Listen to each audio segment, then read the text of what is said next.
సరే. ఈ one day రిట్రీట్‌కి మరి వచ్చిన మీ అందరికి కూడా ప్రేమతో నేను కూడా ఆహ్వానాన్ని పలుకుతా ఉన్నాను. మరి నన్ను ప్రేమించి నన్ను ఆహ్వానించినటువంటి మరి సియోన్ సహవాస పెద్దలందరికీ కూడా నా వందనాలు తెలియజేస్తా ఉన్నాను. మీతో ఉండటం it's a joy for me and also మీతో దేవుని వాక్యాన్ని పంచుకోవటం కూడా మరి అది నాకెంతో సంతోషము.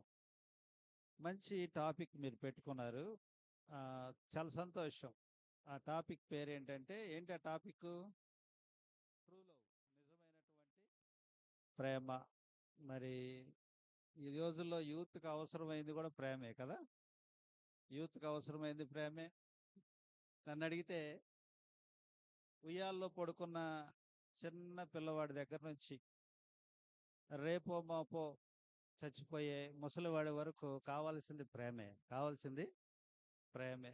మంచి టాపిక్ మీరు పెట్టుకున్నందుకు నిజంగా నేను మిమ్మల్ని అభినందిస్తా ఉన్నాను. చక్కగా నేర్చుకుందాం మరి ఈరోజు. దానికి సహాయకరంగా దేవుని వాక్యాన్ని చదువుకుందాం. యెషయా గ్రంథము 49వ అధ్యాయము 14, 15, 16 వచనాలు చదువుకుందాం. ఒక్క నిమిషం అందరు తీయండమ్మా. అందరు తీయండి. యెషయా గ్రంథము 49వ అధ్యాయము పేజ్ నెంబర్ 611 కదా? రైట్. యెషయా గ్రంథము 49వ అధ్యాయము 14, 15, 16 వచనాలు. ఇప్పుడు చదువమ్మా. అయితే సియోను, యెహోవా నన్ను విడిచిపెట్టి ఉన్నాడు, ప్రభువు నన్ను మరిచి ఉన్నాడని అనుకొనుచున్నది. స్త్రీ తన గర్భమున పుట్టిన బిడ్డను కరుణించకుండా తన చంటి పిల్లను మరచునా? వారైనా మరుచుదురు గాని నేను నిన్ను మరువను. చూడుము, నా అరచేతుల మీదనే నిన్ను చెక్కి ఉన్నాను. నీ ప్రాకారములు నిత్యము నా ఎదుట నున్నవి. చాలు, ప్రార్థన చేసుకుందాం. దేవుడు మనతో మాట్లాడినట్లుగా దేవుడు మనకేం బోధించబోతా ఉన్నాడో గ్రహించుకుందాం. తల్ల వంచండి, కళ్ళు మూసుకోండి, ప్రార్థన చేద్దాం. మహాగణుడైన మా తండ్రి, నీకు వందనాలు, స్తోత్రాలు. మమ్మలను ప్రేమించి మరొక ప్రశస్తమైన దినాన్ని ప్రభువా మరి మీరు మాకు అనుగ్రహించారు. మా భారతదేశానికి మరొక స్వతంత్ర దినోత్సవాన్ని జరుపుకోవటానికి కృపనిచ్చారు. అందును బట్టి నీకు వందనాలు, స్తోత్రాలు. బ్రిటిష్ వారి బానిస సంఖ్యలను తెంచి మాకిచ్చినటువంటి యొక్క స్వాతంత్ర్యాన్ని బట్టి నీకు వందనాలు, స్తోత్రాలు చెల్లిస్తా ఉన్నాం. ఇదిగో ప్రభువా మరి జీ జనరేషన్లో మేము ఉంటా ఉండగా ప్రభా మరి ఈ జనరేషన్కి ఏమి కావాలో ఏమి అవసరమో నీకు సమస్తం తెలిసిన దేవుడవు కాబట్టి ప్రభా మరి అట్టి మాటలు మీ బిడ్డలకు అందించండి. నేను మాట్లాడుతూ ఉండగా నా నోట మీ మాటలు ఉంచండి.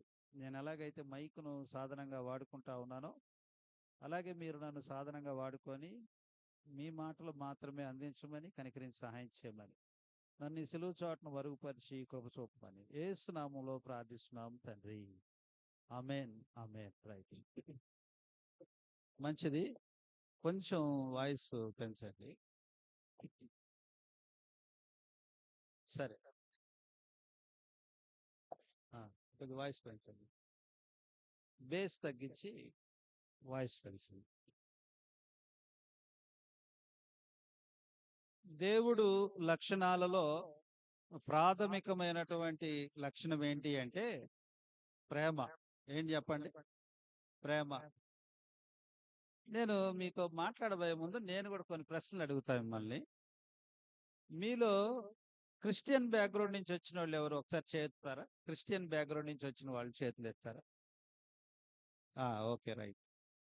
హిందూ బ్యాక్గ్రౌండ్ నుంచి వచ్చిన వాళ్ళు ఎవరు చేతులు ఎత్తారా? హిందూ బ్యాక్గ్రౌండ్ నుంచి. నేను హిందూ బ్యాక్గ్రౌండ్ నుంచి వచ్చాలే, ఏం సిగ్గుపడాల్సిన అవసరం లేదు. చెప్పండి. కొద్దిమంది. Okay, right. ముస్లిం బ్యాక్గ్రౌండ్ నుంచి ముస్లిం బ్యాక్గ్రౌండ్ నుంచి వచ్చిన వాళ్ళు ఎవరు ఉన్నారా? ఎవరు లేరు. Okay, right.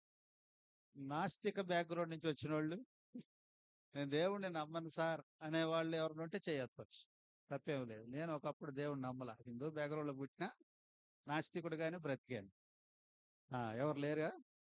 ఉన్నారో లేదో తెలుసుకోవాలనుకుంటున్నాం సార్ అనేవాళ్ళు ఉంటే చేతులు ఎత్తండి. దేవుడు ఉన్నాడో లేదో తెలుసుకోవాలనుకుంటా ఉన్నాం అనేవాళ్ళు ఎవరైనా ఉన్నారా? సరే, ఇంకో ప్రశ్న అడుగుతా. మేమంతా దేవుడిని నమ్ముతున్నాం అనేవాళ్ళు ఉంటే చేతులు ఎత్తండి. మేమంతా దేవుడిని నమ్ముతున్నాం అనేవాళ్ళు ఉంటే చేతులు ఎత్తండి. నన్ను చూసి ఎత్తబాకండి, యథార్థంగా ఎత్తండి. కొంతమంది మరి దేనికి ఎత్తలా, మీరే బ్యాచి? సరే, ఓకే. దేవుడికి ఉండాల్సిన లక్షణాలలో ప్రాథమిక లక్షణం ప్రేమ. ఏంటి చెప్పండి? ప్రేమ. దేవుడు దేవుడై ఉండాలి అంటే ఆయన ఏమై ఉండాలంటే ప్రేమామయుడై ఉండాలి. ఆయన ప్రేమామయుడు కాకపోతే ఆయన ఏం కాలేడు? దేవుడు కాలేడు. ఎంతకీ దేవుడు ఉన్నాడా లేడా? Simple reason, simple logic, simple answer. దేవుడు ఉన్నాడంటానికి రుజువు ఏంటంటే నువ్వు ఉన్నావు కాబట్టి దేవుడు ఉన్నాడు. నువ్వు ఉన్నావు అంటే ఖచ్చితంగా ఎవరుంటారు? నీ తల్లిదండ్రులు ఉంటారు. ఎవరుంటారండి? తల్లిదండ్రులు ఉంటారు. అలాగే తల్లిదండ్రులు ఉన్నారంటే వాళ్ళ వెనకాల ఎవరుంటారు? దేవుడు ఉంటాడు. ఇంకా మీకు అర్థం కావాలి అంటే సైన్స్‌లో ఒక ప్రాథమికమైనటువంటి నియమం ఉంది సైన్స్‌లో. దాన్ని లా ఆఫ్ కాజాలిటీ అంటారు. ఏమంటారు? Law of causality. కారకము మరియు ఫలిత నియమం. ఏమంటారు చెప్పండి? కారకము మరియు ఆ సైన్స్‌లో నువ్వే ప్రయోగం చేసినా ఈ నియమాన్ని బేస్ చేసుకొనే ప్రయోగం చేస్తారు. ఆ నియమం ఏం చెప్తదంటే ప్రతి ఎఫెక్ట్ వెనకాల ఒక కాజ్ కంపల్సరీగా ఉండి తీరాలి. అంటే ప్రతి ఫలితం వెనకాల ఏముండాలా? ఒక కారకం కంపల్సరీగా ఉండాలి. అర్థమయ్యేటట్టు చెప్తా, వినండి జాగ్రత్తగా. ఈ షర్టు ఉంది అంటే ఇది ఫలితం అయితే దీని వెనకాల కారకం ఎవరు? ఆ? కుట్టినవాడంటే టైలర్ కదా? షర్ట్ అనేది ఎఫెక్ట్ అయితే దీని వెనకాల కాజ్ ఎవరు అంటే టైలర్. ఈ గోడల నిండా పెయింటింగ్ ఉంది కదా? గోడల నిండా పెయింటింగ్ ఉంది. పెయింటింగ్ అనేది ఎఫెక్ట్ అయితే, ఫలితం అయితే దాని వెనకాల కాజ్ ఎవరు? పెయింటర్. అంతే కదా? ఒక అందమైనటువంటి శిల్పం ఉంది అంటే అది ఎఫెక్ట్ అయితే దాని వెనకాల కాజ్ ఎవరు? శిల్పి. ఇంత గొప్ప సృష్టి ఉంది అంటే, సృష్టి అంటే ఈ బిల్డింగులు కాదు, ఈ మనం కట్టుకున్నాం. మనం కట్టినటువంటి చెట్లు, చేమలు, వాగులు, వంకలు, గుట్టలు, లోయలు, సముద్రాలు, పర్వతాలు, ఎడారులు, మంచు, ఇవన్నీ మనం చేయలా. దీనిని సృష్టి, క్రియేషన్ అంటారు. సృష్టి ఎఫెక్ట్ అయితే దాని వెనకాల కాజ్ ఎవరు? క్రియేటర్, సృష్టికర్త. కాబట్టి ఇప్పుడు మనకేమర్థం కావాలి అంటే ఒక టైలర్ లేకుండా షర్ట్ అనేది ఉనికిలోకి రాదు. పెయింటర్ లేకుండా పెయింటింగ్ అనేది ఉనికిలోకి రాదు. శిల్పి లేకుండా శిల్పం అనేది ఉనికిలోకి రాదు. సృష్టికర్త లేకుండా సృష్టి అనేది ఉనికిలోకి రాదు. లేదండి దాని అంతట అదే వచ్చేసింది అన్నాం అనుకోండి, ఫర్ ఎగ్జాంపుల్. అది ఎట్లా ఉంటదంటే, సార్ మీ షర్ట్ భలే ఉంది, ఎక్కడ కుట్టించారు సార్ అని మీరు అడిగారు అనుకో, ఏం లేదమ్మా మీతో మాట్లాడటానికి నేను బాత్రూంలోకి వెళ్ళా స్నానం చేయటానికి. స్నానం చేసి బాత్రూమ్ నుంచి బయటికి రాగానే నా ఒంటి మీదకి అదే వచ్చేసింది అన్నాను అనుకోండి, ఏమంటారు మీరు? అయితే మొదట మీరు ఎక్కడికి కాదు సార్ రావాల్సింది, ఎర్రగడ్డకు పోయిరండి అంటారు. ఎర్రగడ్డలో ఏముంది? పిచ్చేసిపోతుంది. ముందు ఆడికి పోయిరాడు సార్, తర్వాత ఇక్కడికి రండి అంటారు.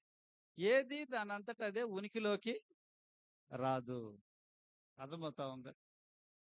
ఇప్పుడు మీరు అడవిలోకి వెళ్ళారనుకోండి, ఒక అడవిలోకి. అడవిలో ఒక కట్టెల మోపు, మీరు అదే ఆ పదమేగా వాడేది, కట్టెల మోపు, అంతే కదా? కట్టెల మోపుని ఒక తాడితో కట్టబడి ఒక చోట పెట్టబడి ఉంది. అడవిలోకి వెళ్ళారు, ఎవరు లేరు, ఆ కట్టెల మోపు మాత్రమే మీరు చూశారు. అప్పుడు మీకేమనిపించింది చెప్పండి? అప్పుడు మీకేమనిపించుద్ది? మీరేం అవగాహనకు వస్తారు? ఎవరో వచ్చారు, కట్టెలన్నీ నరికారు, మోపుగా పేర్చారు, ఒక తాడు తీసుకొని కట్టారు. కొంతసేపట్లో వచ్చి తీసుకొని వెళ్తారు. అట్లా అనుకుంటారా? లేకపోతే ఏదో ఒక బలమైన గాలొచ్చి చెట్ల కొమ్మలన్నీ విరిగిపోయాయి. విరిగిపోయిన కొమ్మలు ఏదో ఒక బలమైన గాలొచ్చి ఆ కొమ్మలన్నీ ఒకదాని మీద ఒకటి చక్కగా పేర్చుకున్నాయి. ఏదో ఒక బలమైన తాడు ఎక్కడి నుంచో వచ్చి ఆ మోపుని కట్టేసినాయి అని అనుకుంటారా? అట్లా అనుకుంటే వాడినేమంటారు? అట్లా అనుకుంటే వాడినేమంటారు? పిచ్చోడు అంటారు. Where there is a effect behind that there must be a cause. ఒక ఫలితం ఉంది అంటే దాని వెనకాల కారకం కంపల్సరిగా ఉండి తీరాలి. కట్టెల మోపు అనేది ఫలితం అయితే దాని వెనకాల కారకం ఆ మోపును కట్టినోడు. కాబట్టి దేవుడు ఉన్నాడు అని బైబిల్ చాలా క్లియర్‌గా చెప్తా. అర్థమవుతా ఉందా? అందుకే బైబిల్‌లో ఆదికాండం మొదటి అధ్యాయం మొదటి వచనం చదవండి ఒకసారి. ఆదికాండం మొదటి అధ్యాయం మొదటి వచనం. ఆదియందు దేవుడు భూమి ఆకాశాలను సృజించెను అనే మాట చదువుతా ఉన్నాం. దాని అర్థం ఏంటి? ఆదియందు దేవుడు అంటే సృష్టికర్త, భూమి ఆకాశాలంటే సృష్టి. ఏం చేశాడు? సృష్టించాడు. దాన్ని ఇట్లా చదువుకోవచ్చా? ఆదియందు సృష్టికర్త సృష్టిని సృష్టించాడు. In the beginning the creator creates the creation. కాబట్టి సృష్టికర్త ఉన్నాడు అన్న సంగతి మనకి అర్థమవుతుంది. సైన్స్ చెప్పేది అదే. అందుకే కదా ఐన్‌స్టీన్ ఏమంటాడు? దేవుడు లేనటువంటి సైన్స్ గుడ్డిది, సైన్స్ లేనటువంటి దేవుడు కుంటిది. దేవుడు లేనటువంటి సైన్సు గుడ్డిది, సైన్స్ లేనటువంటి దేవుడు కుంటిది. అంటే అర్థం ఏంటి? ఈ రెండిటిని మనం వేరు చేయలేం. ఈ రెండిటిని మనం వేరు చేయలేం. సైన్స్ వేరు, దేవుడు వేరు అనుకుంటారు. తప్పది. దేవుడు సైన్స్‌ని మిళితం చేశాడు. సైన్స్‌ని ఏం చేశాడు? ఈ లోకంలో మిళితం చేశాడు. సరే. ఆ దేవుడు, దేవుడు ఎవరు? ఇప్పుడు వచ్చే సమస్య ఏందంటే దేవుడెవరు? ఆ దేవుడికి ఉండాల్సినటువంటి లక్షణాలు ఏంటి? ఒక వ్యక్తిని దేవుడు అనాలి అంటే ఆ దేవుడికి ఉండాల్సిన లక్షణాలన్నీ ఉండాల. అందులో ఏ లక్షణం లేకపోయినా ఆయనేమి కాదు చెప్పండి? దేవుడు కాదు. ఒక నోటు ఒరిజినల్ నోట్ అనాలి అంటే ఆ నోటుకు ఉండాల్సిన లక్షణాలన్నీ ఉండాలి. అందులో ఏ లక్షణం లేకపోయినా ఆ నోటు ఒరిజినల్ నోటు కాదు. చాలా సింపుల్. ఇప్పుడు తమ్ముడిని పిలిచి ఒక 500 తమ్ముడికిచ్చి, "తమ్ముడు ఇది ఒరిజినలే తీసుకో" అన్నాననుకోండి. అప్పుడు తమ్ముడికి ఏమొచ్చుద్ది? మామూలుగా 500 ఇచ్చి ఖర్చు పెట్టుకోయా అంటే అది ఇంకేముండదు. ఏ సమస్య ఉండదు. ఒరిజినలే తమ్ముడు తీసుకో అన్నాననుకో అప్పుడొచ్చుద్ది డౌటు. ఇది ఒరిజినలా? కాదు. ఆ ఒరిజినల్ నోటికి ఉండాల్సిన లక్షణాలన్నీ ఉండి ఒక్కటి లేకపోతే తీసుకుంటావా? ఒక్కటి లేకపోయినా తీసుకో. అవునా గదా! అలాగే దేవుడు అన్నప్పుడు దేవుడికి ఉండాల్సినటువంటి లక్షణాలన్నీ ఉండాలి. ఉంటేనే ఆయన్నేమంటారు? దేవుడు అంటారు. మీకేమన్నా నోట్ బుక్స్, పెన్స్ ఏమన్నా ఇచ్చారా? ఇస్తే రాసుకోండి. దేవుడికి 2 రకాల లక్షణాలుంటాయి. ఎన్ని రకాల లక్షణాలుంటాయి? 2 రకాలు. ఒకటి సాధారణమైన లక్షణాలు. రెండోది నైతిక లక్షణాలు అంటారు. ఏమంటారు? సాధారణ లక్షణాలు, నైతిక లక్షణాలు. General qualities and moral qualities. లేదా general attributes and moral attributes. ఏంటి సార్ జనరల్ క్వాలిటీస్ అంటే ఏంటి అన్నప్పుడు, మనకి దేవుడికేమో సాధారణం అది, మనకేమో అసాధారణం. దేవుడికేమో చెప్పండి సాధారణం, మనకేమో అసాధారణం. ఏంటి దేవుడికి ఉండాల్సినటువంటి సాధారణ లక్షణాలు అంటే, దేవుడు సర్వజ్ఞాని అయి ఉండాలి. ఏమై ఉండాలి? చెప్పండి, అందరూ చెప్పండి. అందరూ పలకాల. మీరు మాట్లాడట్లేదు. తమ్ముడా, స్వాతంత్రం వచ్చినందుకు బాధపడుతున్నట్టున్నావు నువ్వు. ఆ? సరే, చెప్పండి. మొట్టమొదటిదేంటి? సర్వ జ్ఞాని అయి ఉండాలి. దేవుడు దేవుడై ఉండాలంటే ఏమై ఉండాలి? సర్వజ్ఞాని అయి ఉండాలి. అది మొట్టమొదటి లక్షణం. మరి మానవుడు సర్వజ్ఞానా? చూసారా? ఆయనకేమో సర్వసాధారణ లక్షణం అది. అదుంటేనే ఆయన ఏమై ఏమై ఉంటాడు? దేవుడవుతాడు. మనకేమో అసాధారణం. మనం సర్వజ్ఞానులం కాదు. అల్ప జ్ఞానులం. మనం ఏ జ్ఞానులం? ఆఖరికి ఐన్‌స్టీన్ గూడా సర్వజ్ఞాని గాదాయన. ఏ జ్ఞాని? అల్పజ్ఞాని. ఐన్‌స్టీన్ గారంట ఆయనకి ప్రయోగాలు చేసి, చేసి, చేసి ఒక్కోసారి 2 రోళ్ళు ఎంత అంటే మర్చిపోతాడంట ఆయన. 2 రోళ్ళు ఎంత సార్? అంటే మర్చిపోతాడు. ఎందుకంటే ఆలోచించి, ఆలోచించి, ఆలోచించి ఒక్కోసారి బాగా శాస్త్రవేత్తలకి ఏమొచ్చుద్దంటే మతిమరుపొచ్చుద్ది. కదా! అఫ్‌కోర్స్ మనం శాస్త్రవేత్తలం కాకపోయినా మనకేమొచ్చింది ఆల్రెడీ మతిమరుపొచ్చింది గదా! రైట్. బ్యాంక్‌కెళ్ళాడంట ఆయన ఒకసారి. బ్యాంక్‌కెళ్ళి చెక్ బుక్ మీద సంతకం పెట్టడానికి జేబులు వెతుక్కుంటా ఉన్నాడంట ఆయన. చొక్కా జేబులు, ప్యాంట్ జేబులు ఎతుక్కుంటా ఉంటే, క్లర్క్ గారుండి, "ఏంటి సార్ ఐన్‌స్టీన్ గారు జేబులు ఎతుక్కుంటున్నారేంటి?" అంటే, "థాంక్స్ బాబు" అన్నాడంట. "ఎందుకు సార్" అంటే, "నా పేరు మర్చిపోతుంటా. ఒక కాగితం మీద రాసి జేబులో పెట్టుకుంటా నేను. అది యాడుందా అని ఎతుక్కుంటున్నా" అన్నాడంట. ఒక్కోసారి ఆయనకంత మతిమరుపొచ్చింది. దేవుడు సర్వజ్ఞాని. దేవుడెవరండి? బైబిల్ అదే చెప్పింది. బుద్ధి, జ్ఞాన, సర్వ సంపదలు ఆయన యందే గుప్తములై ఉన్నవి. ఏంటంట? బుద్ధి, జ్ఞాన, సర్వ సంపదలు ఆయన యందే గుప్తములై ఉన్నవి. 139 కీర్తన ఇంటికెళ్ళి చదువుకోండి. సమయం లేదు.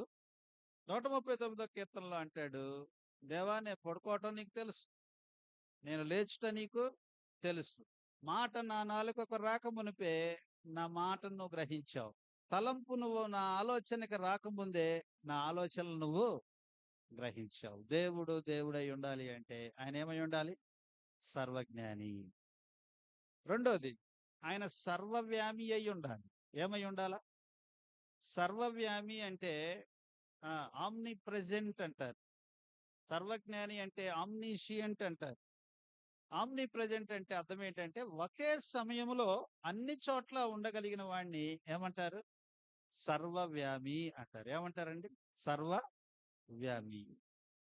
అందుకే దావీదు ఆ 139 కీర్తనలోనే తీయండమ్మ చదవండి. "నేను ఆకాశమునకెక్కినను నువ్వక్కడ ఉన్నావు.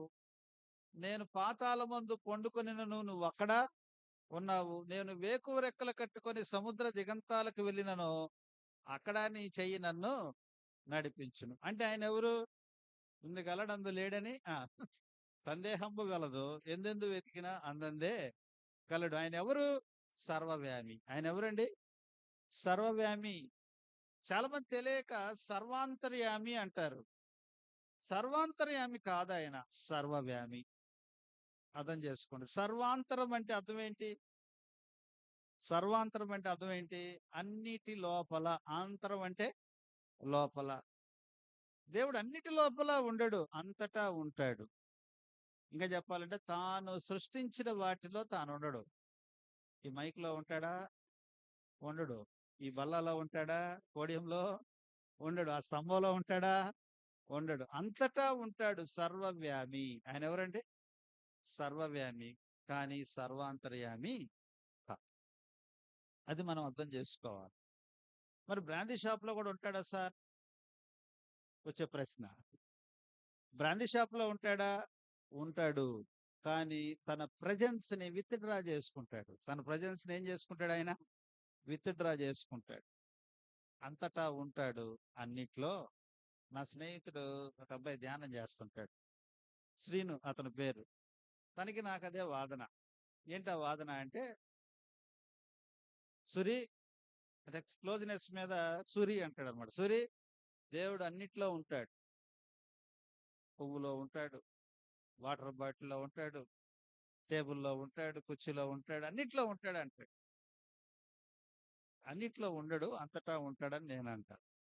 లేదు అన్నిట్లో ఉంటాడు.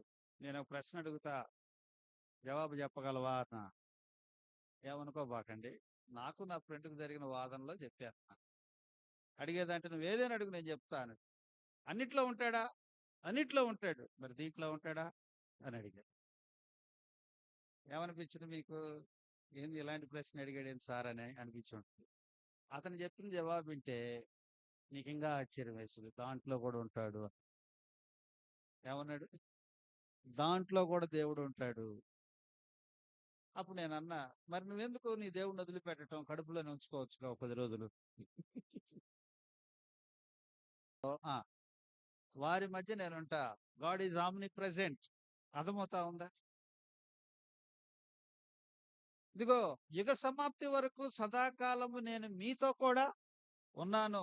అప్పుడు ఉన్నాడు, ఇప్పుడు ఉన్నాడు, ఎప్పుడూ ఉంటాడు. మనం పోయినా ఆయన ఉంటాడు. సర్వవ్యామి.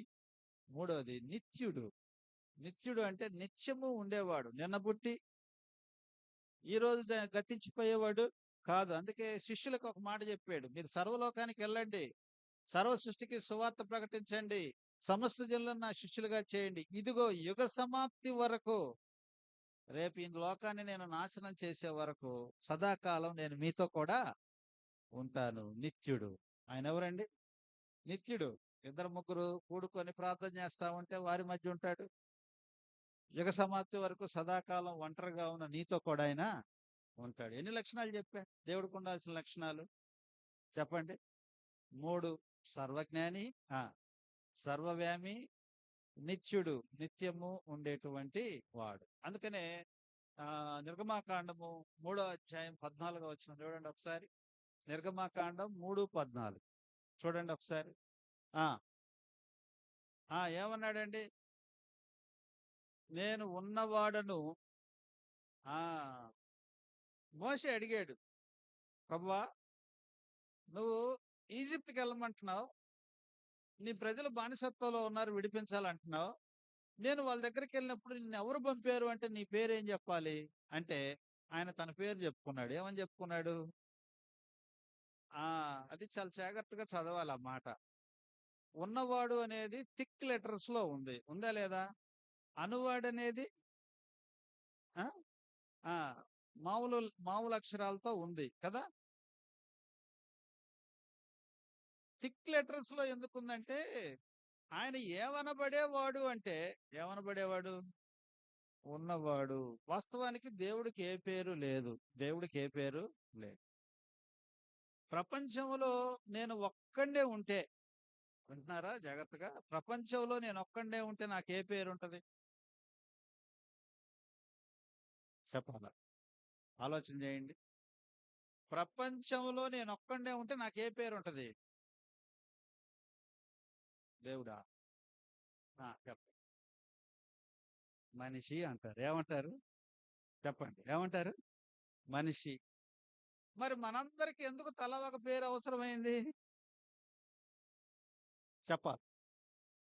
చాలా మంది మనుషులు ఉన్నాం కాబట్టి తలా ఒక పేరు అవసరమైంది. అట్లా కాకుండా ఓ మనిషో ఇట్రా అంటే ఎవరొత్తారు?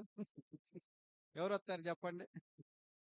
ఎవరు సార్ మీరు పిలిచిందంటారు. నిన్నే మనిషి ఇట్రా అన్నానుకో మళ్ళా. నాకో పేరుంది సార్. ఏమంటారు? నాకో పేరుంది. ప్రపంచంలో దేవుడు ఒక్కడే ఉంటే ఆయన్నేమంటారు? దేవుడే. ఆయనకి వేరే పేరు ఏమీ అవసరం లేదు. మరి ఇక్కడ ఉన్నవాడు అనేది పేరా? లక్షణమా?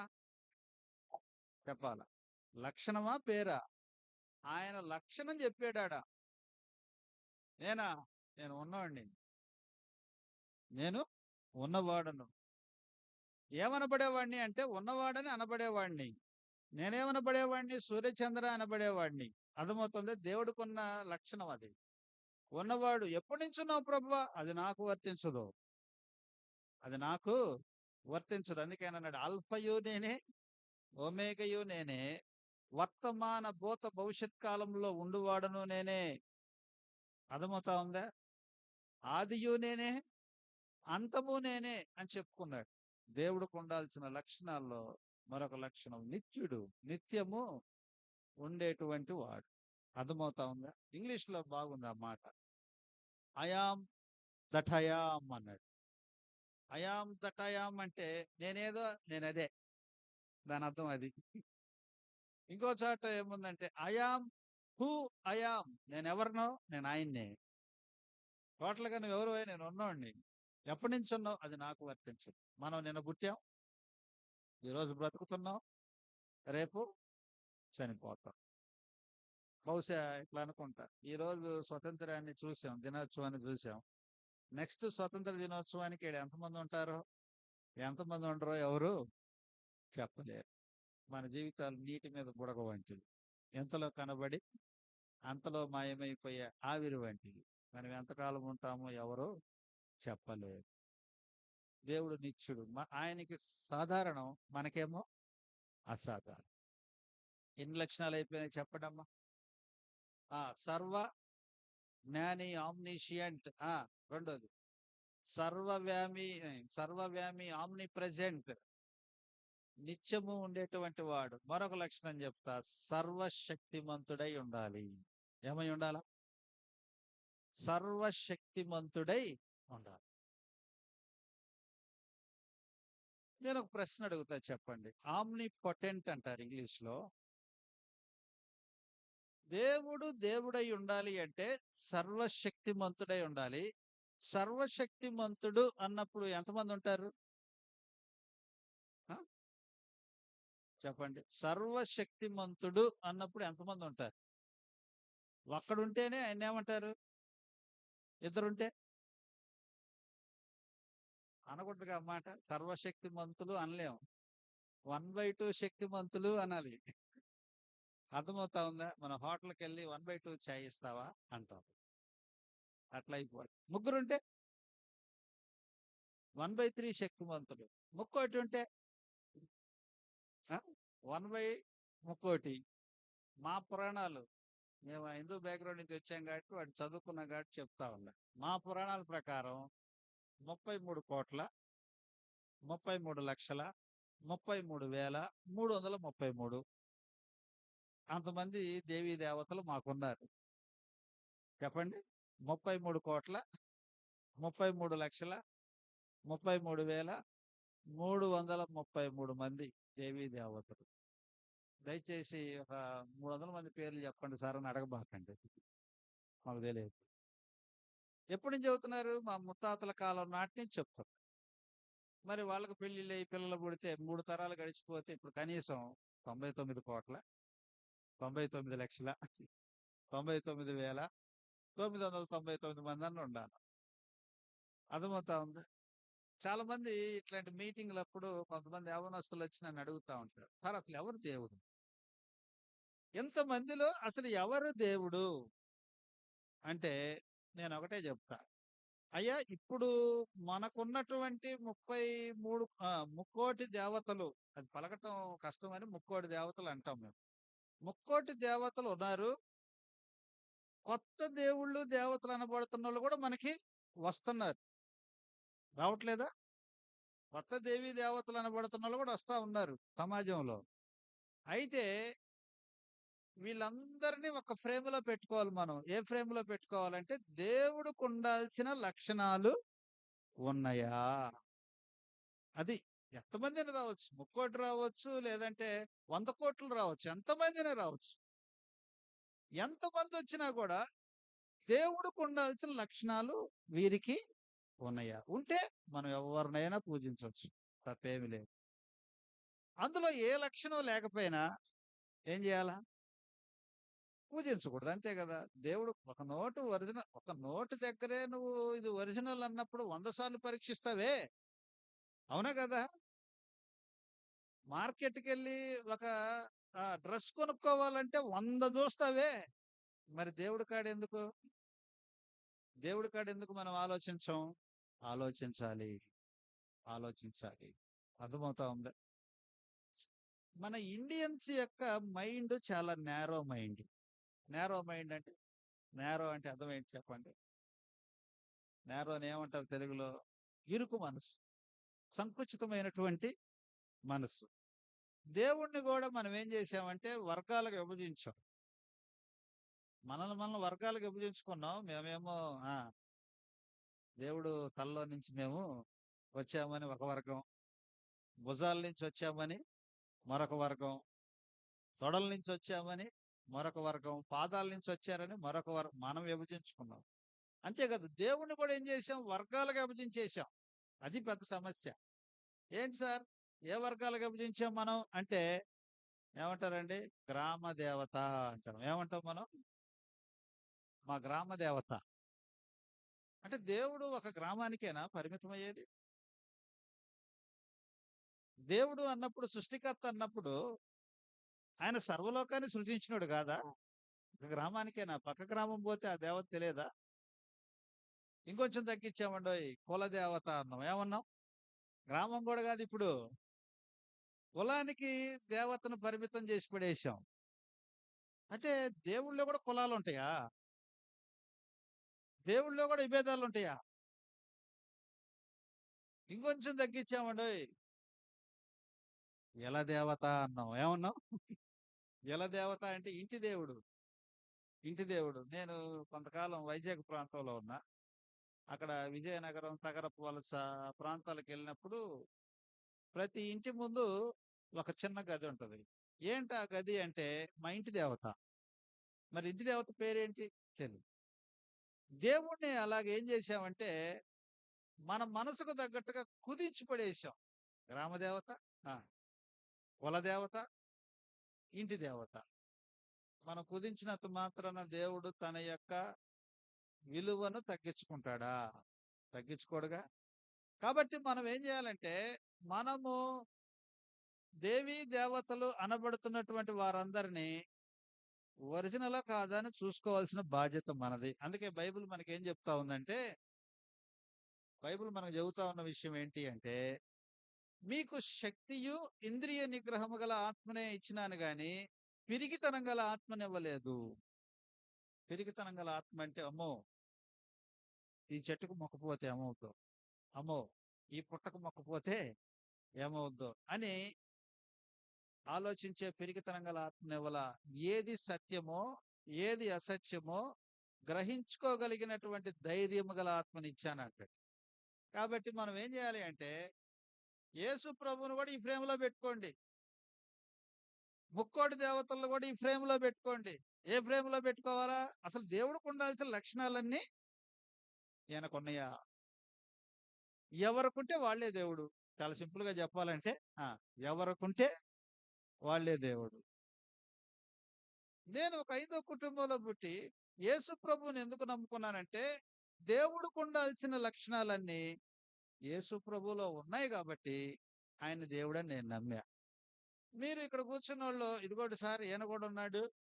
ఇదిగో ఈ లక్షణాలన్నీ ఈయనలో గూడా ఉన్నాయంటే, ఖచ్చితంగా నేను యేసు ప్రభువుని వదిలేసి, వాళ్ళని ఆరాధించడానికి నేను సిద్ధమే.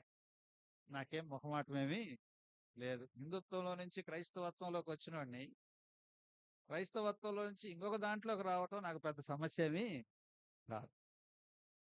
ఒకసారి ఒక ముస్లిం సహోదరుడొచ్చి నాతో మాట్లాడుతా ఉంటే, నేనడిగిన కొన్ని ప్రశ్నలకి జవాబు చెప్పలేకపోయాడు. చెప్పలేకపోయేసరికి నేనదే అన్నా. సార్, నేను హైందవత్వంలో నుంచి క్రైస్తవత్వంలో సత్యముంది, క్రీస్తులో సత్యముంది అని తెలుసుకొనొచ్చా.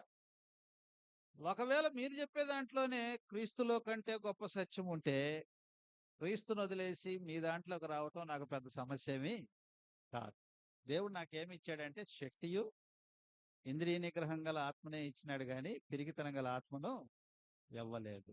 సర్వశక్తిమంతుడు అన్నప్పుడు ఒక్కడే ఉంటాడు. అర్థమవుతా ఉందా?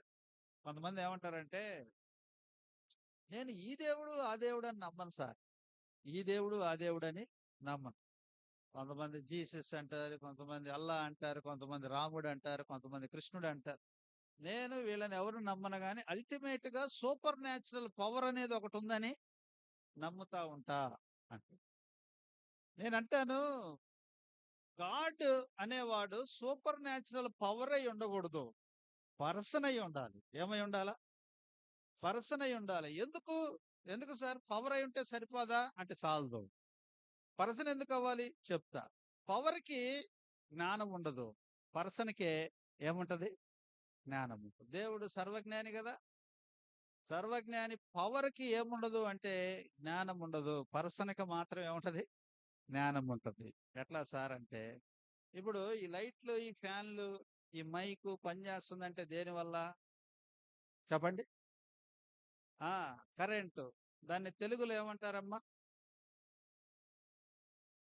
విద్యుత్ శక్తి, విద్యుత్ శక్తి కదా! ఎలక్ట్రికల్ పవర్ అంటారు. ఏమంటారు? ఆ! ఈ పవర్‌కి ఏముండదంటే జ్ఞానం ఉండదు. ఏముండదు? నువ్వు ప్లగ్‌లో ఏలు పెట్టినా నీకు షాక్ కొట్టుద్ది. కరెంట్ కనిపెట్టినోడు పెట్టినా, ఒరేయ్! వీడు నన్ను కనిపెట్టినోడురా! వీడికి నేను షాక్ కొట్టకూడదు అనుకుంటదా? అంటే దానికేమి లేనట్టు? జ్ఞానం లేదు. ఏమి లేదు? జ్ఞానం లేదు. బ్రిడ్జ్ నుంచి నీళ్లు పడతా ఉంటాయి కదా! దాన్నేమంటారు? వాటర్ కరెంట్ అంటారు. ఏమంటారు? Water current. జలశక్తి. జలశక్తి నుంచి ఏం తయారు చేస్తారు? విద్యుత్ శక్తిని తయారు చేస్తారు. ఆ జలశక్తి అక్కడి నుంచి నువ్వు దూకినా సస్తావు. డ్యామ్ కట్టినోడు దూకినా కూడా చస్తాడు. ఒరేయ్! వీడు నన్ను కట్టినోడురా! వీడిని నేను చంపకూడదురా అనుకుంటదా? వాటర్ కరెంటు, జలశక్తి. శక్తికి ఏముండదు? జ్ఞానం ఉండదు. ఎవరికి జ్ఞానం ఉంటది?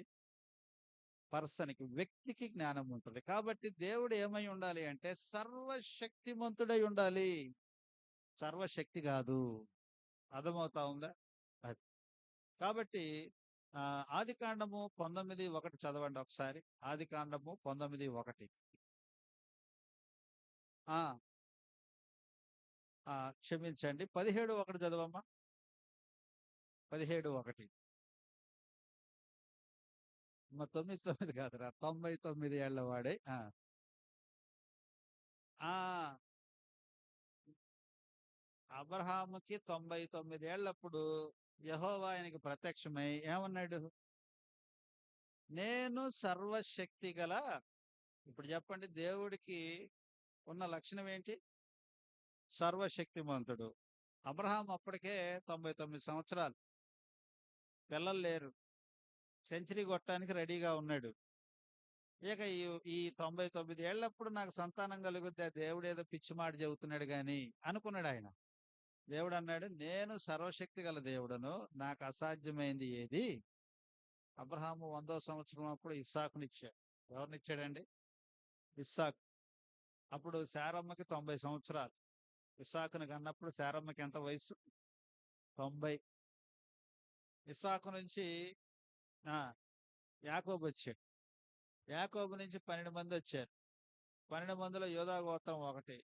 ఆ యూదా గోత్రీకులు, ఆ 12 మంది గోత్రీకులు ఇప్పుడున్నారు. మన మధ్యలోనే ఉన్నారు. ఇశ్రాయేల్ దేశంలో వాళ్ళని ఇశ్రాయేలీయులు అంటారు. ఏమంటారు? ఇశ్రాయేలీయులు, యూదులు అంటారు. ఆ యూదా గోత్రంలో నుంచే యేసుక్రీస్తు ప్రభువారు రావటం జరిగింది. ఇదంతా హిస్టారికల్ ప్రూఫ్. దేవుడు సర్వశక్తిమంతుడు అంటానికి అది హిస్టారికల్ ప్రూఫ్. కాబట్టి దేవుడికి అసాధ్యమైంది ఏమీ లేదు.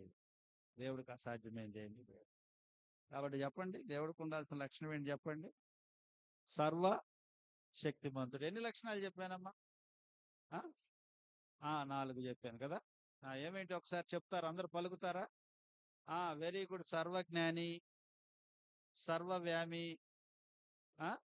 ఆ! నిత్యము ఉండేటువంటి వాడు, సర్వశక్తిమంతుడు. తర్వాత మార్పు లేనివాడు. దేవుడేమై ఉండాలి? చెప్పాలా? మార్పు లేనివాడై ఉండాలి. మార్పు లేనివాడు. నిన్న ఒక రకంగా ఉండి, ఈరోజు ఒక రకంగా మాట్లాడేవాడై ఉండకూడదు. నిన్న ఒక క్యారెక్టర్ కలిగి ఉండి, ఈరోజు ఒక క్యారెక్టర్ కలిగిన వాడై ఉండకూడదు. అర్థమవుతా ఉందా? అందుకే యేసయ్య అంటాడు, "నేను మార్పు లేనివాడను. నేను ఏకరీతిగా ఉండేటువంటి వాడను. నా క్యారెక్టర్‌లో మార్పు రాదు." అర్థమవుతా ఉందా?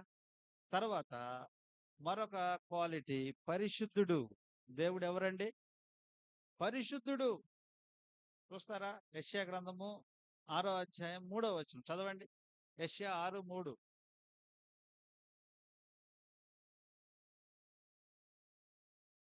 వారు సైన్యములకధిపతియగు యెహోవా పరిశుద్ధుడు, పరిశుద్ధుడు, పరిశుద్ధుడు. సర్వలోకము ఆయన మహిమతో నిండి ఉన్నదని గొప్ప స్వరముతో గాన ప్రతిగానములు చేయించు. గమనించారా? దేవదూతలు పాడుతున్నటువంటి పాటది. వాళ్ళు పాడుతున్న పాటేంటి? సైన్యములకు అధిపతియగు యెహోవా ఎవరంట? పరిశుద్ధుడు, పరిశుద్ధుడు, పరిశుద్ధుడు. వాస్తవానికి తెలుగు బైబిల్‌లో 3 సార్లు ఉంది. కానీ హెబ్రీ బైబిల్‌లో 9 సార్లు ఉంటది ఆ మాట. 9 సార్లు. సైన్యములకు అధిపతియగు యెహోవా పరిశుద్ధుడు, పరిశుద్ధుడు, పరిశుద్ధుడు, పరిశుద్ధుడు, పరిశుద్ధుడు, పరిశుద్ధుడు, పరిశుద్ధుడు, పరిశుద్ధుడు, పరిశుద్ధుడు 9 సార్లు. అన్ని సార్లు చెప్పాల్సిన అవసరం ఏంటి? చెప్పాలి. ఆ! మళ్ళీ మాట్లాడితే పరిశుద్ధుడు, మళ్ళీ మాట్లాడితే పరిశుద్ధుడు, పరమ పరిశుద్ధుడు, అబ్సల్యూట్ హోలీ గాడ్. మనం కెమిస్ట్రీ ల్యాబ్‌లో ప్రయోగాలు చేసేటప్పుడు చివరికి ప్రిసిపిటేట్ అంతా గూడా ఆ ట్యూబ్‌లో కిందకొచ్చి పైనంతా గూడా ఆల్కహాల్ మిగిలిపోద్ది. దాన్నేమంటారు? Absolute alcohol. అంటే పరమ ఆల్కహాల్. అందులో ఇక ఏమాత్రం గూడా కల్తీ లేదు. అలాగే దేవుడు పరిశుద్ధతలో గూడా కల్తీ లేదు. పరిశుద్ధుడు. దేవుడికి ఉండాల్సిన లక్షణం ఏంటండి? పరిశుద్ధుడు. ఈ ఫ్రేమ్‌లో పెట్టుకొని చూసుకోండి. మనం దేవుళ్ళు అనబడుతున్నటువంటి వారు ఈ ఫ్రేమ్‌లోకి ఫిట్ అవుతారా? ఫిట్ కాకపోతే వాళ్ళేం కాదు? దేవుడు కాదు. అర్థమవుతోందా? తర్వాత ఇంతవరకు చాలు. నేచురల్ క్వాలిటీస్ ఇంకా చాలా ఉన్నాయి దేవుడికి. మోరల్ క్వాలిటీస్ చెప్తా చూసుకోండి. మోరల్ క్వాలిటీస్ నైతిక లక్షణాలు. ఏంటండి? నైతిక లక్షణాలు. ఈ పరిశుద్ధత అనేది కూడా నైతిక లక్షణాల్లోకే వచ్చుద్ది. రెండోది ప్రేమ గలవాడు. రెండోది ఏంటండి? ప్రేమ గలవాడు. దేవుడు ఏమై ఉన్నాడండి? దేవుడు ఏమై ఉన్నాడు? ప్రేమయ్యై ఉన్నాడు. ఏమై ఉన్నాడు? యోహాను సువార్త 3:16 చదవండి. దేవుడు లోకమును ఏం చేశాడంటండి? దేవుడు లోకాన్ని ప్రేమ గల్లోడు కాబట్టి ఏం చేశాడు? లోకాన్ని ఎంతో ప్రేమించెను. కాగా ఆగండి, ఆగండి. కాగా నేను మిమ్మల్ని ప్రేమిస్తున్నాను అని ఒక స్టేట్మెంట్ ఇచ్చాను అనుందా? లేదు కదా! మరి ఆ ప్రేమ ఏం చేశాడు? స్టేట్మెంట్‌గా తెలియజేశాడా? చదవండి. ఇప్పుడు చదవండి. కాగా ఆయన తన అద్వితీయ కుమారునిగా పుట్టిన వాని యందు విశ్వాసముంచు ప్రతివాడును నశించక నిత్య జీవము పొందునట్లు తండ్రి అయిన దేవుడు ఏం చేశాడంట? తన కుమారుణ్ణి ఏం చేశాడు? ఈ లోకానికి అనుగ్రహించాడు.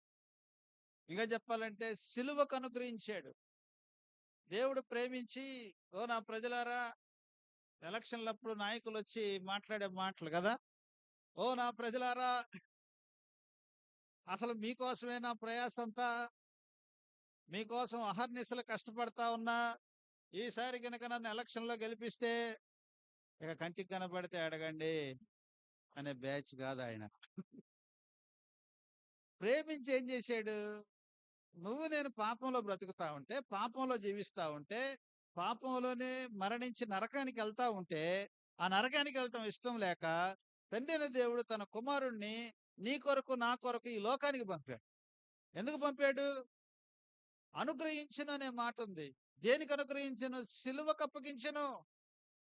దేవుని ప్రేమ ఎంత గొప్పది అంటే, నిన్ను నన్ను పాపం నుంచి విడిపించటానికి, రక్షించటానికి తన కుమారుడిని సైతం సిలువ మీద బలి చేయటానికి ఇష్టపడ్డాడు. అది ఆయన మన పట్ల చూపించినటువంటి ప్రేమ. అర్థమవుతా ఉందా? దేవుడు నైతిక లక్షణాలు పరిశుద్ధుడు, తర్వాత ప్రేమ గలవాడు, తర్వాత నీతిమంతుడు. రాసుకోండి. దేవుడి లక్షణం ఏంటి? నీతిమంతుడు. నీతి అంటే అర్థం ఏంటి? హ్మ్. అమ్మా వింటున్నారా? ఏది ఇంటికాడ ఏమన్నా ఎవరు ఫోన్ చేశారా? వినండి జాగ్రత్తగా వినండి. నీతి అంటే కొన్ని పదాలు మీకు బాగా అర్థం కావాలి. అందరూ పలకండి నాతో పాటు. న్యాయము, అన్యాయము, నీతి. మళ్ళా పలకండి. నీతి. ఎందుకు న్యాయం అంటే ఏంటి? నువ్వు తప్పు చేస్తే నిన్ను శిక్షిస్తే దాన్నేమంటారు? న్యాయం. అర్థమవుతా ఉందా? నువ్వు తప్పు చేయకపోయినా నిన్ను శిక్షిస్తే అది అన్యాయం. నువ్వు తప్పు చేస్తే యేసయ్య శిక్ష విధించుకుంటే అది నీతి. అదేంటి చెప్పండి? నీతి. అర్థమవుతుందా మీకు నేను చెప్పిన మాటలు? నువ్వు తప్పు చేయకపోయినా నిన్ను శిక్షిస్తే అది అన్యాయం. నువ్వు తప్పు చేస్తే నిన్ను శిక్షిస్తే అది న్యాయం. నువ్వు తప్పు చేస్తే యేసయ్య శిక్ష విధించుకున్నాడే అది నీతి. దాన్నేమంటారు? నీతి అంటే అర్థం ఏంటి అంటే, నిన్ను శిక్షించాల్సిన ఆయన నిన్ను శిక్షించకుండా నీకు రావాల్సిన శిక్షను ఆయన భరించాడు. దాన్నేమంటారంటే నీతి. యెషయా గ్రంథము 53:11 చదవండి. యెషయా గ్రంథం 53:11. అతడు తనకు కలిగిన వేదనను చూచి తృప్తి నొందెను. ఒక నిమిషం ఆగండి. ఆ మాట మీరు గమనించారా? ఆ మాట మీరు గమనించారా? అతడు తనకు కలిగిన వేదనను చూచి ఏం పొందాడంటమ్మా? తృప్తి పొందాడంట. యేసయ్యంట ఇంకా 10 నుంచి చదవండి, ఇంకా బాగుంటది ఆ మాటలు. 10 నుంచి. అతన్ని నలుగగొట్టుటకు ఎవరిని నలగొట్టడానికి? ఎవరికి బదులుగా? అది తండ్రి ప్రేమ. కుమారుణ్ణి నలగొట్టడానికి తండ్రికి ఇష్టమాయెను. యెహోవాకి ఇష్టమాయెను. నేను ఒక మాట అడుగుతా చెప్పండి. ఏ తండ్రి అయినా తన కొడుకుని మరణానికి అప్పగించడం ఇష్టపడతాడా? చెప్పండి. ఇష్టపడతాడా?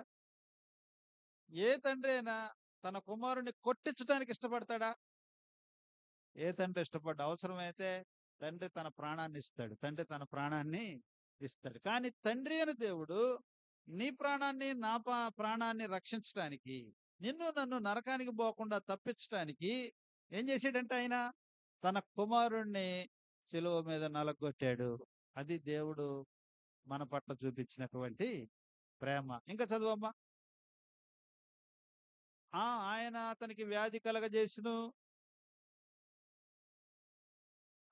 యేసయ్య తనను తానే అపరాధ పరిహారార్థ బలి. అపరాధాలు మనం చేసిన అపరాధాలకి పరిహారం చెల్లించాలి. పెనాల్టీ కట్టాలి. కాబట్టి యేసయ్య వచ్చి ఏం చేశాడంటే మన పాపాల కొరకై పెనాల్టీని సిలువ మీద కట్టాడు. ఆ అతని సంతానము చూచును.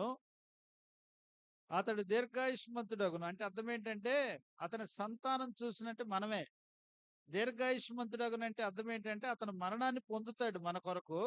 మరణాన్ని జయించి ఆయన తిరిగి లెగుస్తాడు. ఆయనకి చావనేది లేదు. ఆయన మృత్యుంజయుడు. ఆయన ఎవరండి? మృత్యుంజయుడు. చదువమ్మా. యెహోవా ఉద్దేశము అతని వలన సఫలమగును. అతడు తనకు కలిగిన వేదనను చూచి తృప్తి పొందెను. ఎవరికి కలిగిన వేదన? అతడంటే ఎవరు ఇక్కడ? యేసయ్యే. యేసయ్య అంట తండ్రికేమో కుమారుణ్ణి నలగొట్టడానికి ఇష్టపడ్డాడు. యేసయ్యేమో ఆ నలుగుడు కొట్టడానికి ఆయన ఇష్టపడ్డాడు. ఇష్టపడి తనకు కలిగిన వేదనను చూసి ఏం పొందాడంట? తృప్తి పొంది. నేను ఒక మాట అడుగుతా. నీకు ఎప్పుడన్నా బాధ కలిగినప్పుడు ఆహా భలే ఉందే అనుకున్నావా? కన్నీళ్ళు విడిచావా? నిన్ను ఎవరైనా తిట్టినప్పుడు అబ్బా చాలా తృప్తిగా ఉందయ్యా అన్నావా ఎప్పుడన్నా?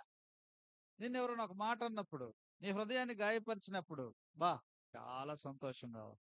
ఇక నలుగను అన్నావు ఎప్పుడన్నా? తిరగబాటు చేసావు. ఏం చేసావయ్యా? తిరుగుబాటు చేసావు. దెబ్బకి దెబ్బ, కంటికి కన్ను, పంటికి పన్ను. నన్ను ఎవడన్నా అననంత వరకే. నన్ను గనక ఎవడన్నా అంటే మాత్రం నేను అసలు ఒప్పుకోను కూడా ఒప్పుకోను. అది మన క్యారెక్టర్. మరి యేసయ్య క్యారెక్టర్? యేసయ్య క్యారెక్టర్ ఎలాంటిది? మనిషి క్యారెక్టర్ ఏందో యేసయ్య క్యారెక్టర్ ఏంటో చెప్తా వినండి జాగ్రత్తగా. యేసయ్య ఏమో పాపిని ప్రేమిస్తాడు, పాపాన్ని ద్వేషిస్తాడు. యేసయ్య ఏంటండి చెప్పండి? పాపిని ప్రేమిస్తాడు, పాపాన్ని. మనిషి ఏమో పాపిని ద్వేషిస్తాడు, పాపాన్ని మాత్రం సాటుగా ప్రేమిస్తాడండోయ్. అవునా కాదు? మనిషి ఏమో పాపిని ద్వేషిస్తాడే వీడొత్త వేస్ట్ వేలో అందరికీ తీర్పుని తెరుస్తాం మనం కదా. కొత్త పనికి మాలిందండి. కొత్త పనికిమాలినోడండి. వేస్ట్ క్యాండిడేట్ అండి. చెత్త అండి. మనం ఏం చేస్తాం? ఎవ్వడికి తెలియకుండా అయ్యే పనులు మనం చేస్తుంటాం మళ్ళీ. యేసయ్యేమో పాపిని ప్రేమిస్తాడు. పాపాన్ని ద్వేషిస్తాడు. అర్థమవుతా ఉందా? సమస్య ఏందంటే ఇప్పుడు పాపానికి శిక్ష వేసేటప్పుడు ఆ శిక్ష ఎవరికి తగులుతుందంటే మనిషికి తగులుతుంది. అది సమస్య. సమస్య అది. అర్థమవుతుందా మీకు? చిన్నప్పుడు మా చిన్న పాప ఇంటి ముందున్న మురికి కాలువలో పడింది. పడేసరికి అరుపులు, కేకలు వినబడతా ఉన్నాయి. నేను బయటకొచ్చి రోడ్డు మీద చూస్తే రోడ్డు మీద ఎవరు లేరు. ఏంట్రా రోడ్డు మీద ఎవరు లేరు అనుకున్నా. కాసేపటికి మురికి కాలువలో కేకలు వినపడతా ఉన్నాయి. ఎటు చూసేసరికి మా పాప. ఒరి ఒరి ఒరి ఒరి అని చెప్పేసి చేయి పట్టుకొని పైకి లేపి రోడ్డు మీద నిల్చోబెట్టా. వెంటనే మా పాప ఏమంటుందంటే, డాడీ, మా పాపకు అందులో ఓదార్పు యాత్ర చేయాలా. చిన్న దెబ్బ తగిలిన ఓదార్పు యాత్ర చేయాలా. పడతా పడతా పరుగెత్తా పరిగెత్తా కింద పడ్డా ఓదార్పు యాత్ర చేయాలా. ఏ చిన్న దెబ్బ తగిలినా పోయి మనం ముందు ఎత్తుకొని వద్దులే వద్దులే అనాలా. లేదంటే ఆ గోడ తగిలిందంటే ఆ గోడను ఒక తన్ను మనం తన్నాలా. అట్లాంటిది మురికి కాలువలో పడింది. ఈసారి ఏడ పడింది? మురికి కాలువలో పడ్డది. మురికి కాలువలో పడేసరికి డాడీ అన్నట్టు 2 చేతులు ఇచ్చింది. ఆగక్కడే అన్నా. ఎందుకన్నా? ఎందుకన్నా చెప్పండి? ఎందుకు? నా పాప అంటే నాకు ప్రేమే. కానీ ఏమంటే ద్వేషం? మా పాప అంటించుకున్న బురదంటే నాకు అసహ్యం. దేవుడికి నువ్వంటే ప్రేమే. నువ్వు అంటించుకున్న బురద ఉంది చూడు పాపం. ఆ పాపం అంటే దేవుడికి ద్వేషము. దేవుడు పాపిని ప్రేమిస్తాడు. పాపాన్ని ద్వేషిస్తాడు. నేనేం చేశా? 2 బకెట్ల నిండా నీళ్లు తెచ్చా. ముందు ఒక బకెటు మొత్తం గుమ్మరిచ్చా మా పాప మీద. గుమ్మరిచ్చిన తర్వాత ఒక సోపు తీసుకొచ్చి మొత్తం సోపు, షాంపూ తెచ్చి మొత్తం ఇక గేదెను తవ్వినట్టు తోమేసా. తోమి మళ్ళీ ఒక్కొక్క చెంబు తీసుకొని పోసి టవల్‌తో తుడిసి అప్పుడు ఎత్తుకున్నా. ఎప్పుడు ఎత్తుకున్నానేం చెప్పండి? మురికంతా పోయిన తర్వాత ఎత్తుకున్నా. ఇంట్లోకి తెచ్చుకున్నా. అప్పటిదాకా ఏడ నిలబెట్టా? దేవుడు గూడా అంతే. నువ్వంటే ప్రేమే. కానీ నువ్వు అంటించుకున్న పాపం ఉంది చూసావా? అది దేవుడికి సుతమార నచ్చదు. ఆ పాపంతోటి నిన్ను పరలోకానికి చేర్చుకోలేడు. నిన్ను తన ఇంట్లోకి చేర్చుకోలేడు. అర్థమవుతా ఉందా? నిన్ను తన ఇంట్లో చేర్చుకోలేడు. అది ఆయన రక్తములో కడుక్కుంటే తప్ప, ఆ పాపాన్ని తన రక్తములో కడుక్కుంటే తప్ప, నిన్ను పరలోకానికి ఆయన చేర్చుకోలేడు. అంతే, దట్స్ ఆల్. అందుకోసం ఆయన ఏం చేశాడు? నీ పాపాల కొరకు తను వెల చెల్లించాడు సిలువలో. అందుకే తను నలుగొట్టబడటం ఆయనకి ఎంతగానో ఇష్టమైంది తండ్రికి. కుమారుడికి కూడా ఏంది? తనకు కలిగిన వేదనను చూసి తృప్తి పొందాడంట. ఎందుకు తృప్తి పొందాడు? ఈ పాపిష్ఠుడైనటువంటి సూర్యచంద్రాన్ని రక్షించుకోవటానికి నేను సిలువలో పడినటువంటి వేదన చాలు నాకెంతో తృప్తిగా. ఈ పరిహారం చెల్లించటం ద్వారా ఈ పాపి అయిన సూర్యచంద్రకి ఏం దొరికింది? విడుదల, రక్షణ దొరికింది. అందుకు యేసయ్య తృప్తి పొందింది. అంతటితోటి అయిపోలా. ఇంకేమన్నాడు? ఎందుకు ఆ పదాన్ని వాడాడు? నీతిమంతుడైన నా సేవకుడు. నీతిమంతుడు యేసయ్య ఏంటి చెప్పండి? ఎందుకు నీతిమంతుడు అంటే, మన పాపాలకు మనకు శిక్ష విధించకుండా ఆ శిక్షను తన మీద వేసుకున్నాడు. అర్థమవుతా ఉందా? నీతిమంతుడైన నా సేవకుడు జనుల దోషాలను భరించి తనకున్న అనుభవ జ్ఞానము చేత అనేకులను ఏం చేయనంటండి ఆయన? నిర్దోషులుగా చే. ఎంత చక్కని మాట.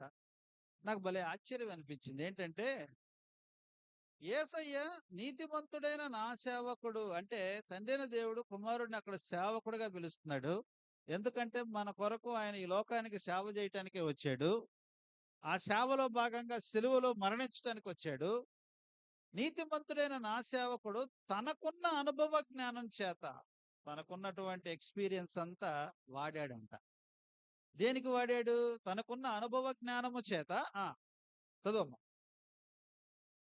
అ అనేకులను ఏమి చేయును?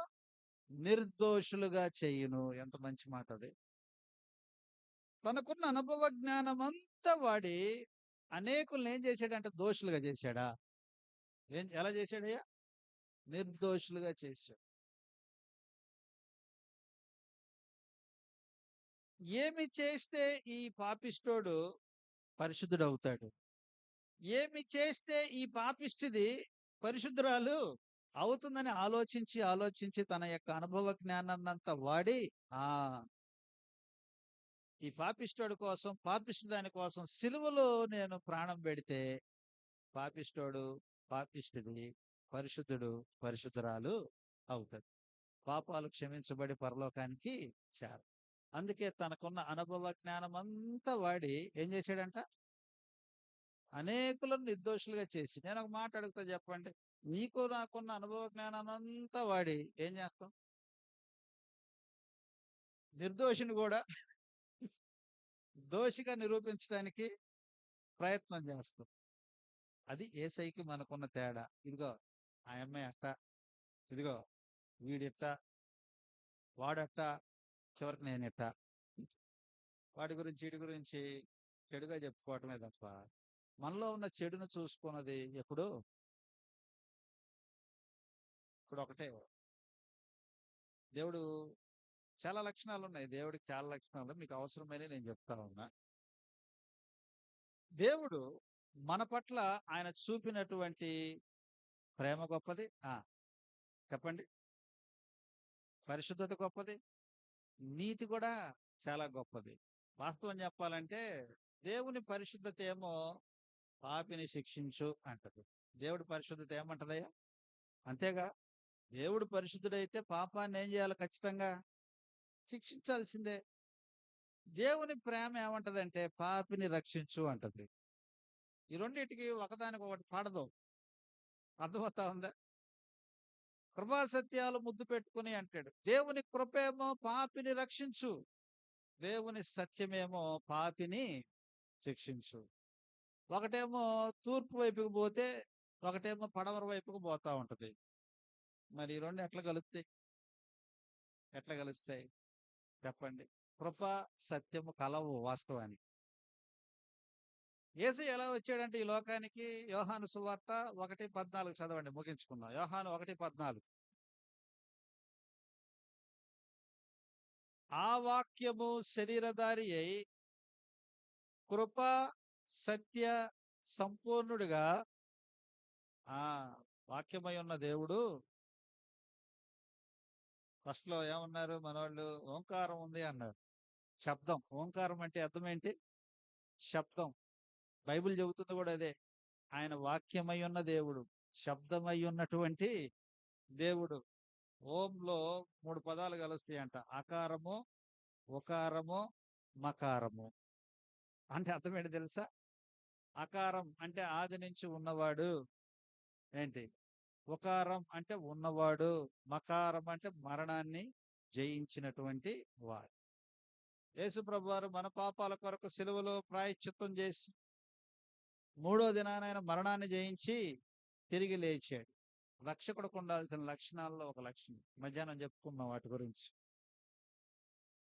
ఆదియందు శబ్దమై ఉన్న దేవుడు ఎట్లా వచ్చాడు ఈ లోకానికి? కృప, సత్య, సంపూర్ణుడు. రెండు లక్షణాలు ఆయనలో సంపూర్ణంగా ఉన్నాయి. ఏ లక్షణాలు? కృప సంపూర్ణంగానే ఉంది. సత్యము సంపూర్ణంగానే ఉంది. కానీ కృపకు, సత్యానికి పడదు. పరిశుద్ధతకు, ప్రేమకి పడదు. మరి ఎట్లాగా? కృపేమో నేనసలు ఈ సత్యంతో కలవను అని తూర్పు వైపు పోతా ఉంది. సత్యమేమో నేనసలు ఈ కృపతో కలవనని పడమర వైపుకు పోతా ఉంది. ఎందుకని? కృపేమో పాపిని రక్షించు అంటది. సత్యమేమో పాపిని శిక్షించు. సరే పోండి, మీరు పోతే పోండి అన్నాడు. యేసయ్య ఏమన్నాడు? ఒకళ్ళేమో తూర్పుకి, ఒకళ్ళేమో పడమరకి. పోతే పోండి మీరు.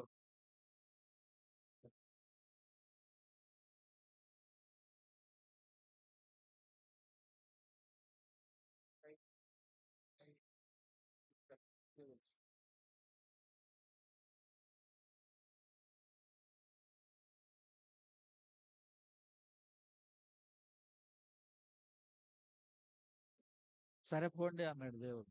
ఒకళ్ళు తూర్పుకి ఒకడు పడమరకి వెళ్ళిపోతే పోండి అని వెళ్ళిపోతా ఉన్నాయి. భూమి ఎట్లా ఉంది చెప్పండి?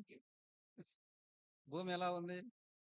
గుండ్రంగా ఉంది. భూమి ఎలా ఉంది? గుండ్రంగా ఉంది కదా. ఒకటేమో తూర్పుకి ఒకటేమో పడమరకి ఇలా పోయి మళ్ళీ ఎక్కడ కలిసినాయి? ఒక చోట కలిసినాయి. ఎక్కడ కలిసినాయి తెలుసా? సిలువలో కలిసినాయి. ఎక్కడ కలిసినాయి? సిలువలో. కృపా సత్య సంపూర్ణుడుగా ఆయన ఈ లోకానికి వచ్చాడు. సత్య ప్రకారం సత్యాన్ని పట్టుకున్నాడు. కృప ప్రకారం కృపను పట్టుకున్నాడు. సత్య ప్రకారం పాపానికి శిక్ష పడాల్సిందే, అందులో డౌట్ ఏమీ లేదు. ఓకే, శిక్ష వేయి, సత్యమా శిక్ష వేయి అన్నాడు. కృప ప్రకారం పాపి రక్షించబడాల్సిందే, కాబట్టి కృపను కూడా నెరవేరుస్తా. శిక్ష వేయాల్సిందే, కృపను నెరవేర్చాల్సిందే. అయితే ఆ కృప నెరవేర్చే ప్రాసెస్ లో ఆ శిక్ష తన మీద వేసుకున్నాడు. ఇంట్లో నాన్న కొడతా ఉంటే దెబ్బ మధ్యలో అమ్మ అడ్డం వచ్చిందనుకోండి, ఎవరి మీద పడుతుంది దెబ్బ? అమ్మ మీద పడుతుంది కదా. అమ్మ మీద దెబ్బ పడుతుంది. డాడీ కోపం చల్లారుద్ది. ఓ పక్క డాడీ కోపం చల్లారింది. తర్వాత కుమారుడికి దెబ్బ పడలేదు. దెబ్బ అంతా ఎవరి మీద పడింది? అమ్మ మీద పడింది. ఒక్కోసారి మనం ఏం చేస్తాం తెలుసా? పిల్లల మధ్య గొడవలు పెట్టుకుంటా ఉన్నప్పుడు మా చిన్న పాప మా పెద్ద పాపనే కొట్టుద్ది, అంత బలంగా ఉంటుంది అన్నమాట. పెద్ద పాప వచ్చి డాడీ నన్నిగాడు కొట్టాడు అంటది. అరే నన్నిగట్రా అని, ఎందుకు కొట్టేవారు అక్కనే అంటే 1,00,000 కారణాలు చెప్పుద్ది. నేనేం చేస్తాను తెలుసా? ఈసారి కనుక అక్కను కొట్టావో అని చెప్పి అట కొడతా. సౌండ్ వచ్చింది. ఏమొచ్చింది? సౌండ్ వచ్చింది కదా. దెబ్బ ఎవరికి తగిలింది? ఇక్కడ నేను కొట్టుకున్నా, నాకు తగిలింది. అర్థమవుతుందా? మా చిన్న పాప ఏమో నా మీద దెబ్బలేదని సంతోషంగా వెళ్ళిపోతుంది. మా పెద్ద పాప ఏమో గట్టిగా తగిలింది వాడికని ఆమె సంతోషంగా వెళ్ళిపోతుంది. కానీ దెబ్బ ఎవరికి తగిలింది? అట కొట్టినప్పుడు నా మీద పడి. అందుకే బైబిల్ చెప్తా, మన సమాధానార్థమైన శిక్ష ఆయన మీద పడేది. యేసయ్య నీకు బదులుగా నాకు బదులుగా సిలువలో ప్రాణము పెట్టాడు. ఇలా ప్రాణం పెట్టి రక్షించిన దేవుడు యేసు ప్రభువారు మాత్రమే. ఆయనే లోకరక్షకుడు, ఆయనే నిజదేవుడు, ఆయనే దేవుడికి ఉండాల్సిన లక్షణాలన్నిటిని నెరవేర్చిన వాడు. ఇప్పుడు ఛాయిస్ నీది. ఆ ప్రేమను అంగీకరించి పాపాలు ఒప్పుకొని యేసయ్యని హృదయంలో చేర్చుకొని రక్షించబడతావా? ఈ ప్రేమ నాకు అవసరం లేదు, ఈ కృప నాకు అవసరం లేదు, ఈ నీతి నాకు అవసరం లేదని తృణీకరించి నరకానికి రావు. చాయిస్ నీది. కళ్ళు వంచండి, కళ్ళు మూసుకోండి, ప్రార్థన చేసుకుందాం. ప్రార్థన చేసుకోండి, గ్రహించండి. బైబిల్ చెప్తా ఉంది, పాపము చేయువాడు పాపానికి దాసుడు అని. స్వతంత్రం వచ్చింది, భౌతికమైన స్వతంత్రం మనకు వచ్చింది 1947 ఆగస్టు 15 తారీఖున. అయితే మనకి ఆధ్యాత్మిక స్వాతంత్రం వచ్చిందా? మానసిక స్వాతంత్రం వచ్చిందా? పాపం అనే బంధకాల్లో ఈరోజు ప్రతి మానవుడు చిక్కున్నాడు కదా. లోక సంబంధమైనటువంటి ప్రతి దాంట్లో చిక్కుకొని దాంట్లోంచి విడిపించుకోలేక రకరకాల వ్యసనాలకు బానిసలై మానవుడు ఈరోజు కొట్టుమిట్టాడుతా ఉన్నాడు. చనిపోతే నరకానికి వెళ్ళటానికి సిద్ధపడతా ఉన్నాడు. అయితే ఆ ప్రేమ గల దేవుడు నిన్ను నన్ను నరకానికి పంపటం ఇష్టం లేక, నిన్ను నన్ను నరకానికి తీసుకొని వెళ్ళటం ఇష్టం లేక ఈ రోజు నిన్ను ఇక్కడ తీసుకొచ్చి కూర్చోబెట్టుకున్నాడు.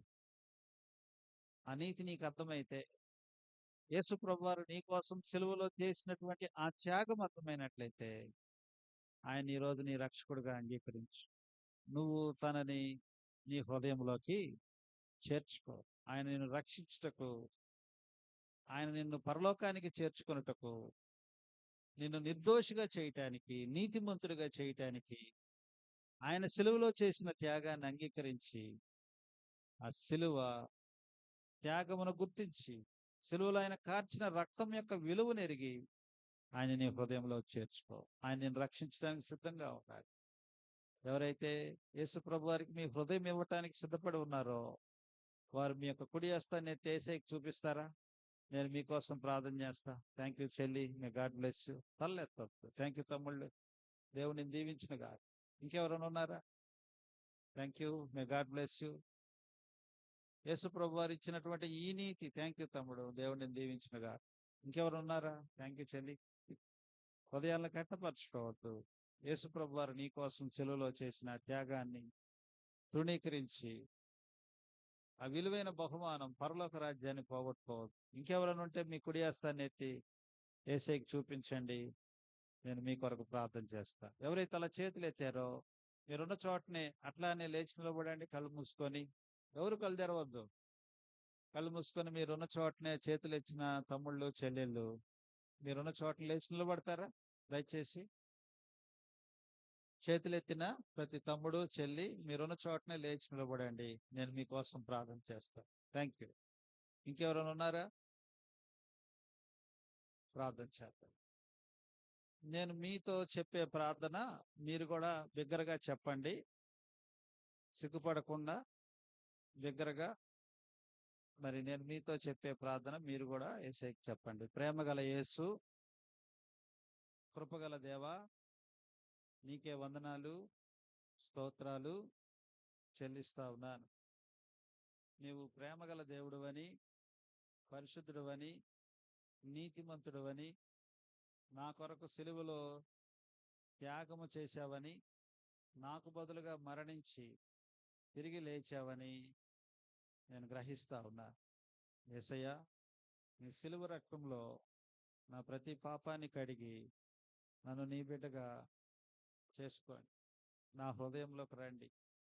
నన్ను కనికరించండి, నన్ను రక్షించండి, నన్ను దీవించండి. యేసు నామములో ప్రార్థిస్తున్నాము తండ్రి. ఆమేన్. దయచేసి కూర్చోండి. ఓవర్ టు ద డైరెక్టర్ గారికి సమయాన్ని అప్పగిస్తాము.